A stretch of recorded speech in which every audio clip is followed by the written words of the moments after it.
Olá, meus irmãos, quero vos cumprimentar com a paz de nosso Senhor Jesus Cristo, que excede todo entendimento.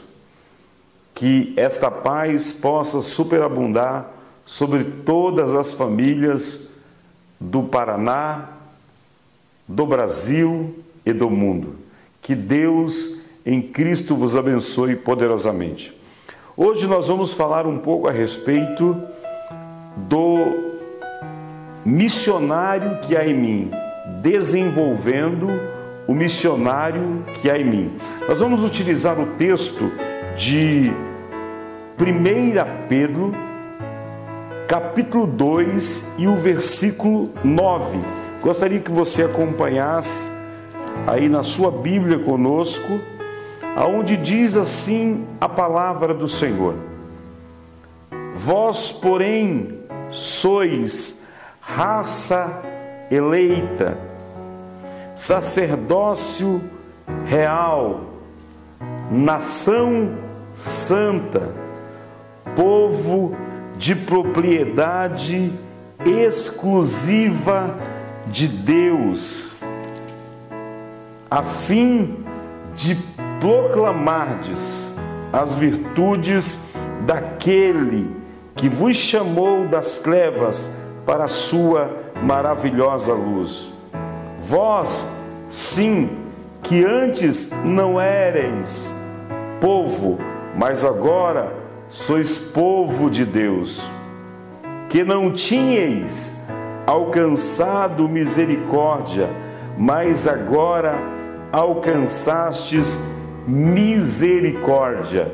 Quero então falar a respeito do missionário que há em mim, desenvolvendo o missionário que há em mim. O sacerdócio democratizado, o povo missionário de Deus. Vós, sim, que antes não éreis povo, mas agora sois povo de Deus. Versículo 10, aleluia. A carta de 1 Pedro é endereçada aos forasteiros da dispensação. Nós vemos no versículo 1 uma ideia que é reforçada quando o autor os chama de peregrinos e forasteiros, como também poderiam ser descritos os migrantes e refugiados de hoje, dessa diáspora que nós vemos em todos os continentes da terra. Pessoas sem endereço, nem lugar fixo para viver, a vagar de um lado para o outro em busca de aceitação e de algum trabalho remunerado que lhes garanta a sobrevivência. É a estes que o autor da carta qualifica como sendo povo de Deus, os quais agracia com títulos de nobreza, com identidade e com a noção de pertencimento que eram aplicados apenas e orgulhosamente ao povo de Israel. Nós podemos ver estes versículos escritos no livro do Êxodo, capítulo 19, versículo 6, Deuteronômio, capítulo 7, versículo 6, e Isaías, capítulo 61, versículo 12. Em um ousado gesto de transferência, o autor identifica esse pobre grupo de cristãos etnicamente misturados e socialmente discriminados como sendo raça eleita, sacerdócio real, nação santa, povo adquirido, propriedade exclusiva de Deus. 1 Pedro, o 2 e o 9, é este versículo que nós estamos abordando nesta reflexão. Algo extremamente transformador, um verdadeiro câmbio, uma verdadeira mudança de paradigma. A raça eleita agora é etnicamente misturada, composta de judeus e de gentios. Os rejeitados se tornaram os eleitos. Aleluia! Glórias a Deus! Os rejeitados se tornaram eleitos. Nós não tínhamos direito, porque ele veio aos da casa de Israel, mas o apóstolo Pedro, ele democratiza, aleluia, ele abre o leque para a salvação para todos e qualifica nesta mensagem como sacerdotes, nação eleita, povo adquirido, exclusivo de Deus.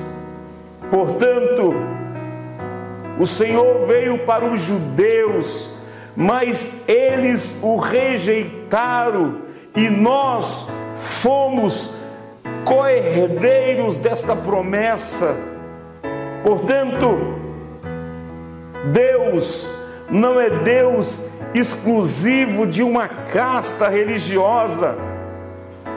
Deus é realmente um Deus que está disposto a salvar toda a humanidade.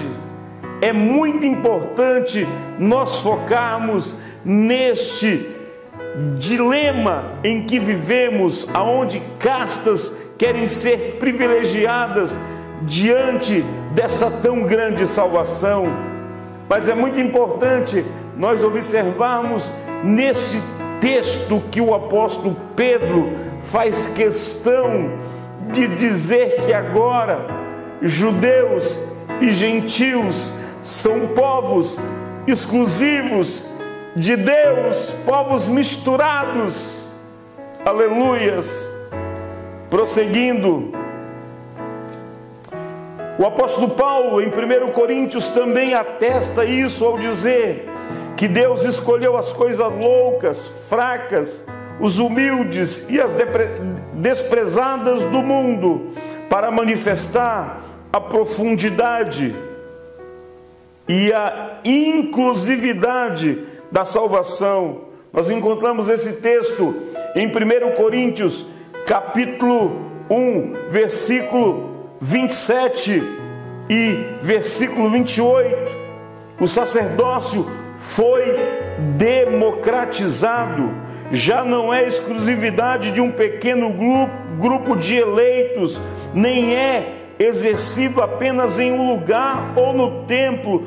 Todos os cristãos exercem o sacerdote, e este passa a fazer parte da vida, servir uns aos outros, cada um conforme o dom que recebeu, como bons despenseiros da multiforme graça de Deus. Se alguém fale de acordo com os oráculos de Deus. Se alguém serve, faça-o na força que Deus supre, para que em todas as coisas seja glorificado o nosso Deus. Aleluias!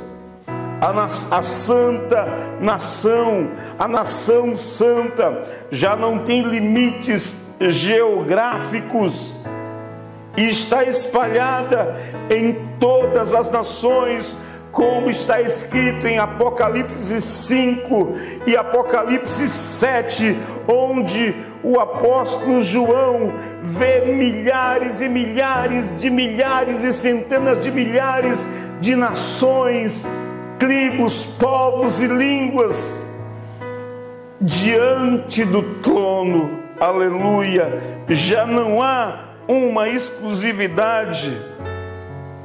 Aleluia! Louvado seja o nome do Senhor. É composta de peregrinos e os seus membros são santos, porque o Senhor que os chamou é santo. Sede santo, porque eu sou santo.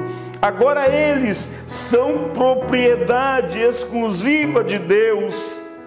A Deus pertence a honra e Ele os serve de coração. Mais do que isso, dele dão testemunho.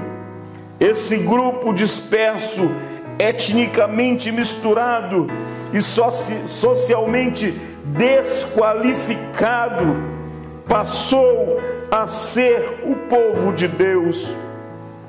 Um povo adotado por Deus, melhor, um povo comprado pelo sangue precioso do seu Filho Jesus. Um povo comprado pelo sangue precioso do Filho de Deus, do Messias, que foi crucificado na cruz do Calvário. É o sangue deste Messias que veio trazer salvação a toda a humanidade. Louvado seja o nome do Senhor. Precioso sangue do Cordeiro, a fim de dar testemunho